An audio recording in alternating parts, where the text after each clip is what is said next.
c'est tout de même quelque chose de très théorique. Et il va se produire la chose suivante, c'est que petit à petit, on finit par présenter Solomides comme un charlatan. Alors là, il faudrait donner une définition du charlatan, parce que c'est quand même extraordinaire. Voilà un homme qui, tant qu'il était dans le droit chemin du conformisme rentable, était parfaitement admis dans la communauté scientifique.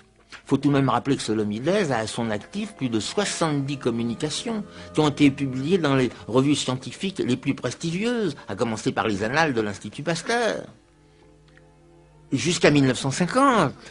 À partir de là, c'est fini. Il ne peut plus rien publier. On ne lui accepte plus rien. C'est-à-dire qu'à partir du moment où il a été renvoyé de l'Institut Pasteur, donc c'est une véritable chape de plomb qui tombe sur lui, c'est-à-dire que du jour au lendemain, ce scientifique estimé, reconnu, publié, devient un charlatan, entre guillemets.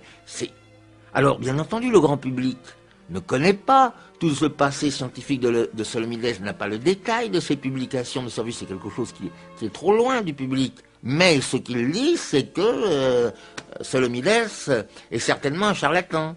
Alors, bien entendu, ça crée, on voit tout de suite ce qui se passe, ce qui se crée dans l'esprit des gens.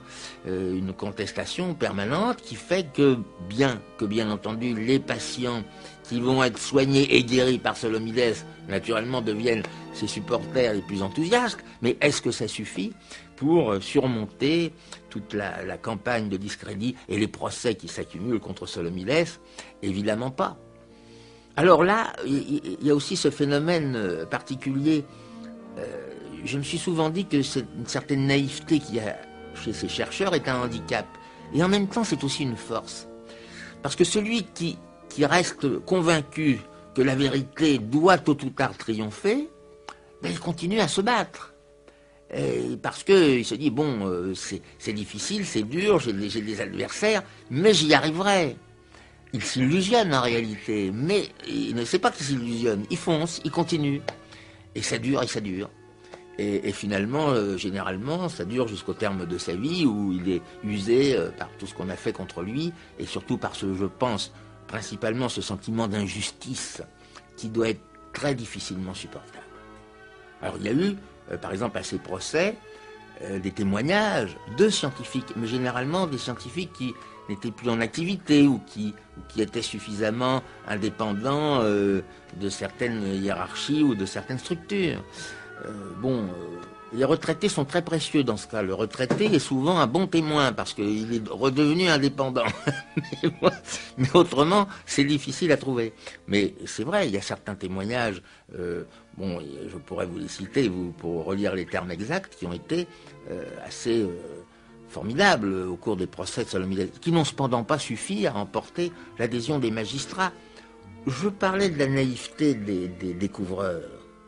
Mais il y a quelque chose de pire, c'est la naïveté des magistrats. Ça paraît curieux. Mais, après tout, le magistrat, il baigne dans la société. Il a une partie de lui-même qui est celle de Monsieur Tout-le-Monde. Il est lui aussi influencé par la presse, par ce qui se dit. Et il n'arrive pas à comprendre. Il y a, au cours d'un procès de Solomides, il y a des phrases qui sont typiques. Le président dit « Enfin, mais c'est que vous n'avez pas fait les choses régulièrement pour que votre produit soit accepté. Il n'y a pas de raison que ce produit soit refusé. » Le magistrat lui-même, en toute bonne foi, avec une certaine candeur, ne comprend pas qu'on fasse obstacle à la découverte de Solomides.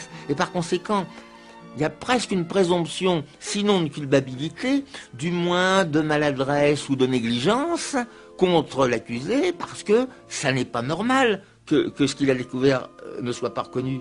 Et il a raison, le magistrat, bien entendu, c'est pas normal. Mais accuse-t-on de cette anormalité justement l'intéressé lui-même, et non pas ceux qui lui ont mis des bâtons dans les roues. C'est quand même fantastique.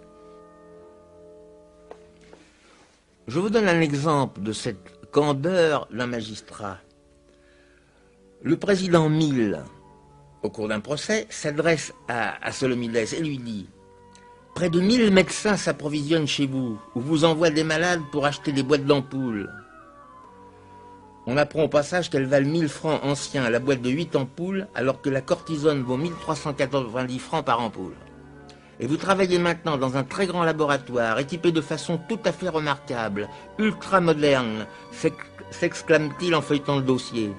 Plusieurs pharmaciens diplômés exercent une surveillance et des contrôles rigoureux. Bon, la plainte date de 1955, vous avez fait des efforts, vous avez tenu compte des observations, votre laboratoire est désormais en règle. Je n'arrive donc pas à comprendre pourquoi vous ne demandez pas les visas pour vos produits. Mais nous les avons demandés, s'indigne Solomides. Et nous les avons obtenus en 1949, 1951, 1952, tant que nous ne les avons pas sollicités pour le cancer, mais pour l'eczéma et la bronchite. Car, voilà, il y a eu cette chose extraordinaire, que certains produits de Solomides ont été acceptés, ont reçu leur autorisation de mise sur le marché. Premièrement, parce qu'on ne sait pas que c'est Solomides qui les a proposés, il les a fait proposer par un petit laboratoire qui les a commercialisés. Et deuxièmement, parce qu'il ne les a pas présentés comme produits pouvant soigner le cancer, mais comme des antidouleurs qu'on pouvait utiliser dans le cas du cancer. Alors qu'en réalité, ce sont les médicaments les plus efficaces de l'époque contre le cancer. Il a fallu ruser, et ayant rusé, ils ont été acceptés. Mais s'ils présentent un produit anti-cancer signé Solomides, c'est le blocage, c'est le mur. Le docteur Benaïch, par exemple. Quels sont vos résultats, s'enquiert poliment le président auprès du docteur Benaïch. Autrefois, avant que je n'utilise les peroxydases synthétiques du docteur Solomides, je ne signais que des billets de décès, quels que soient les moyens utilisés, chirurgie ou radiothérapie. Actuellement, j'en signe beaucoup moins, et Benaïch lit 2 lettres de médecins niçois confirmant des guérisons. Le docteur Solomides en profite pour intervenir à son tour et donner le plus de poids possible au témoignage. Parmi les 26 cas présentés aux experts figurent 2 réticulosarcomes guéris par les peroxydases depuis plus de 5 ans. En connaissez-vous d'autres guéris par les procédés classiques? Et Benaïch répond, quand nous avions un réticulosarcome à opérer, nous mettions toujours une croix rouge, la mortalité était de 100%. Dans le cancer de l'estomac, quels sont les résultats de la chirurgie? J'ai opéré plus de 2000 cancers de l'estomac, reprend Benaïch, toujours avec le même sérieux. La survie est de courte durée, de 6 mois en moyenne. On ne peut attribuer une longue survie, obtenue par les peroxydases synthétiques, à la chirurgie, je suis formel. Un autre témoignage, alors là qui est également saisissant, c'est un magistrat, M. Briot, président du tribunal civil de Bordeaux, qui ouvre le feu. Atteint d'un cancer du larynx, il était devenu complètement aphone en l'espace de 2 mois. Examiné par le professeur Portman, opéré d'une corde vocale, il voit son mal récidiver quelques mois plus tard et s'aggraver. Soigné par un médecin de Bordeaux avec un traitement au peroxydase de Solomides, il peut maintenant tenir une audience normalement. Le témoignage est d'autant plus impressionnant pour les magistrats que la déposition vient d'un collègue. Le traitement classique l'aurait rendu définitivement inapte à l'exercice de son propre métier. Alors il y a effectivement une question qui se pose. Pourquoi ces chercheurs, Solomides comme d'autres que nous avons vus, persistent à se battre en France? Est-ce qu'ils ne devraient pas se dire, il n'y a rien à faire dans ce pays, c'est fichu, je vais ailleurs? Alors je crois qu'il y a quand même plusieurs choses qui interviennent, plusieurs facteurs qui interviennent. Bon, le premier, quand ce sont des gens comme Solomides, ou comme nous le verrons pour Beljanski, qui sont d'origine étrangère, mais qui ont choisi la France, qui est devenu leur pays d'adoption, de cœur, leur patrie de cœur, qui sont de culture française et d'une culture de premier ordre, attention, pour eux le français c'est pas rien, c'est leur langue, c'est devenu leur langue absolument, la langue de leur travail, de leurs efforts. Ils sont immergés dans la société française. Et je crois que ces gens-là ne tiennent pas à s'expatrier, ne tiennent pas à s'exiler. Ils le font quand ils y sont contraints, comme le Ribot l'a été, sous menace d'emprisonnement. Mais autrement, c'est quelque chose. Et puis, je pense que dans leur esprit, c'est un petit peu une capitulation.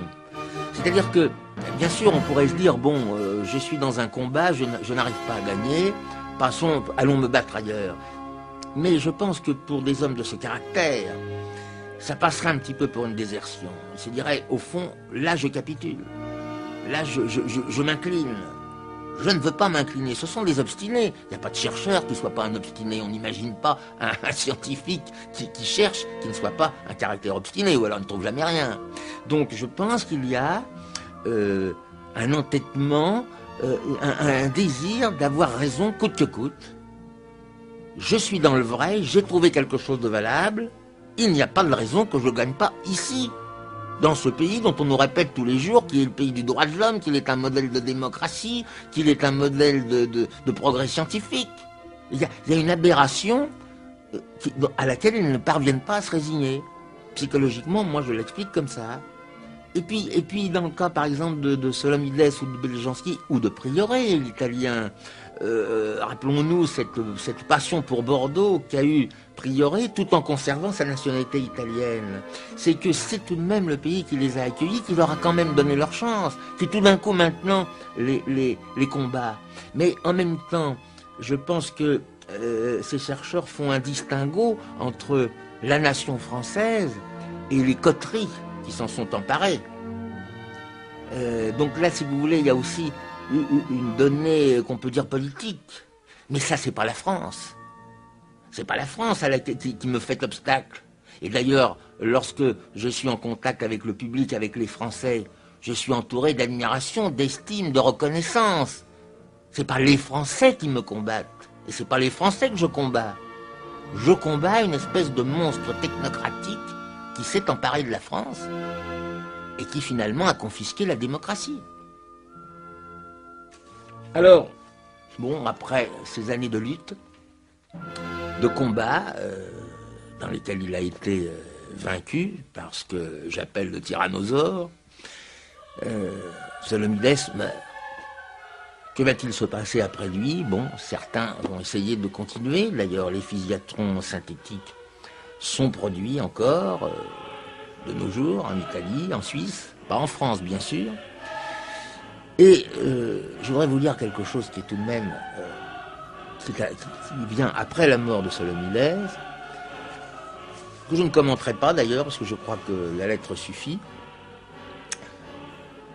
Alors tout de même, d'abord, précisons que le 28 mars 1979, le journal Le Matin publiait un appel à l'expérimentation des médicaments Solomides. Cet appel était suivi des signatures de 157 médecins français et belges, dont les professeurs Jean Desmirleaux et Henri Laborie. 23 vétérinaires français et belges, 11 chirurgiens dentistes, 14 pharmaciens français et belges, dont le professeur Pierre Laporte de l'Académie de pharmacie, nombreuses infirmières, sages-femmes, 29 sénateurs, etc. Il ne servit strictement à rien. Personne n'a tenu compte de cet appel. On n'a pas mis en route l'expérimentation réelle des médicaments Solomides. Solomides, on ne veut plus absolument pas en entendre parler et toutes les pétitions restent sans effet. Mais l'association qui s'occupe des produits Solomides, puisqu'il y a une association constituée avec ses patients, ses disciples, etc., écrit en avril 1981 au candidat François Mitterrand pour lui demander ce qu'il compte faire dans cette affaire qui a plus d'un titre évidemment scandaleuse. Alors voici ce que répond François Mitterrand en avril 1980, le 22 avril 1980 pour être précis. Je vous confirme d'une part que l'ordre des médecins sera supprimé dès que le Parlement, saisi très tôt par le gouvernement, aura adopté le projet de loi en ce sens. D'autre part, que je n'exclus pas la recréation de la profession d'herboriste. Qu'enfin les physiatrons synthétiques du docteur Solomides seront expérimentés dans les conditions de droit commun. J'ai rien à ajouter. Ces belles promesses électorales sont restées évidemment lettres mortes.